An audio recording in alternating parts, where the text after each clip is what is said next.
पहला सवाल, वो कौन सा मुल्क है जहाँ सबसे ज्यादा ज़लज़ले आते हैं?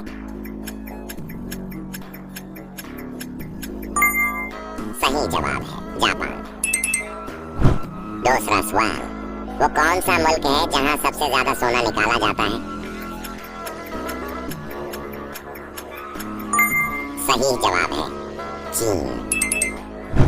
तीसरा सवाल, दुनिया में सबसे ज्यादा बोला जाने वाला नाम कौन सा है? सही जवाब है मोहम्मद। चौथा सवाल, दुनिया का सबसे ज्यादा आबादी वाला मुल्क कौन सा है? सही जवाब है भारत। पांचवा सवाल, जमीन पर सबसे ज्यादा बोली जाने वाली जबान कौन सी है? सही जवाब है चीनी जबान।